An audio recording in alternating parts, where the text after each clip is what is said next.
though Instagram stories and reels have always been the rage, there's one form of content that will really stamp you as an authority. So that's why today we are talking about how you can build your brand using long form video content. Let's get right into it. If you're new here, my name is Liz and I help coaches and consultants add video to their business. Be sure to subscribe so that you never miss any of my future content.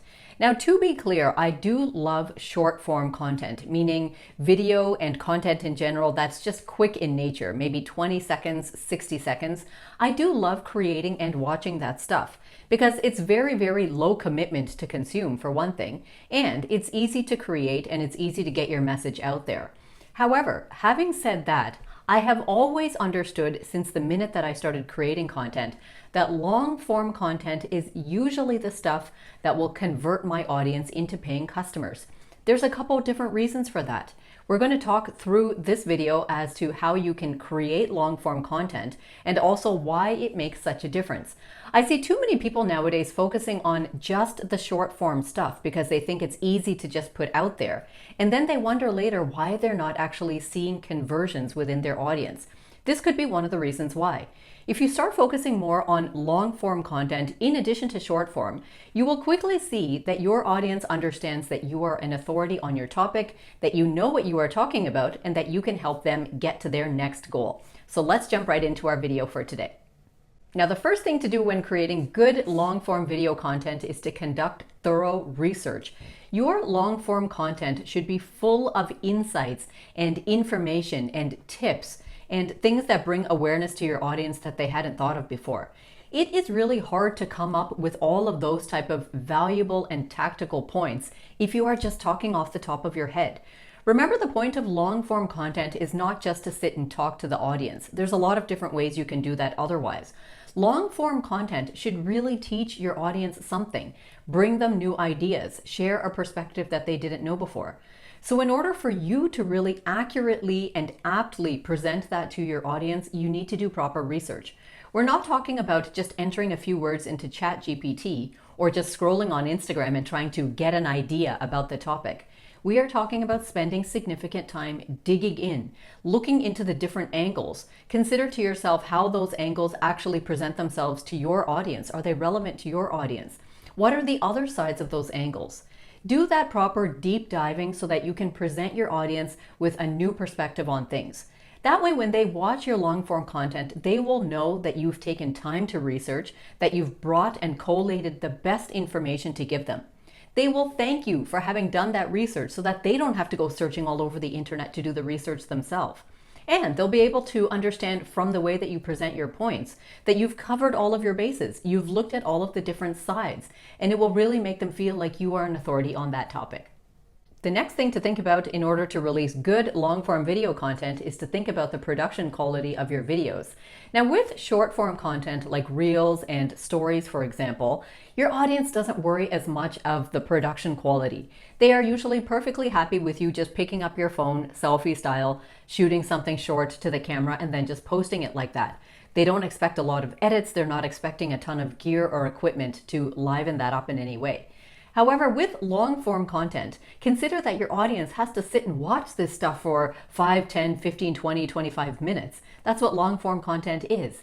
So if you don't have a good microphone, or if there's a ton of echo in the room, or the room doesn't have the right lighting and you've got shadows on your face and they just can't see you as well, then all of that affects whether they want to keep watching past the 5 or 6 minute mark.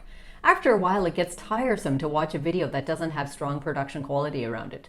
Nowadays, products are available so affordably and they are easy to set up and use so that you can always sound good and look good and edit your videos just with the equipment you have or with really affordable tools. So don't feel like you need to go out and spend $1,000 and spend 1,000 hours learning how to use all of this stuff. Video has become so commonplace nowadays that video gear makers are interested in putting this stuff in front of you and making it affordable and accessible for you. Be sure to look in the description of this video below so that you can actually grab a very easy to use product that I have so you can get started with creating a little home studio for you. So once you decide that you are going to create this long form content, that is the right time to invest in some gear, learn how to use it well, learn how much time it takes to actually edit and shoot and set up your gear, and then go forward with a really strong production quality behind your videos.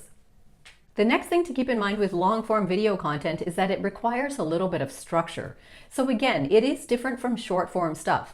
I know that when I create Instagram stories, for example, I just pick up the phone and I talk to it for 15, 20, 30 seconds and then I'm done. I don't have to do too much more to it. But with long form stuff, the people that are watching that need a little bit of structure just so that they can stay on pace and stay focused with what you're saying. So there's a couple different ways you can do that. You can add some text in your videos just at certain points to highlight certain topics or to show that you are moving on to the next point like I often do. You can have some little transition movements in between your points. This all just keeps your audience engaged and feeling like they've completed watching one point in the video and now they are moving on to the next point. Now, depending on how much you like editing or whether you have a budget to hire an editor, you can add all sorts of extra stuff to the look and feel of your video. I'm sure you've watched videos on YouTube where there's a ton of text and little graphics and other elements and some music and all sorts of things happening. Make sure that you know your audience really well to understand what they would like to watch. Don't just bombard them with all sorts of stuff added to the video that they might not appreciate. Be sure that it is relevant to the topic that you are talking about and something that your audience would like. But these are all ways that you can add some structure to your video. It keeps people moving along, it keeps them from getting distracted and letting their mind wander. Because in fact, it's hard to just sit and watch a person talking for 10, 15, 20 minutes without any type of other extra movement on the screen. So consider how you can add these things just to keep your videos light and fresh, and then let's move on to our next point. The next thing that you want to keep in mind when you're creating good long-form video content is that it needs to be optimized to that platform.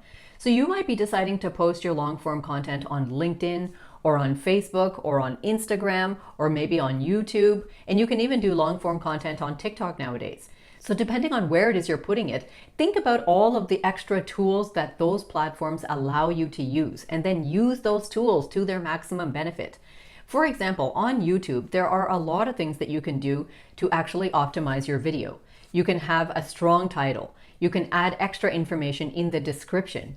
You can add a card halfway through your video pointing to another video that you have on a similar or relevant topic. You can have an end card at the end of your video so that the audience is prompted to watch another video on another interesting topic. So there's a lot of different things that you can do like that. So spend the time to research the platform where you are posting it and be sure to make use of everything that's available for you there.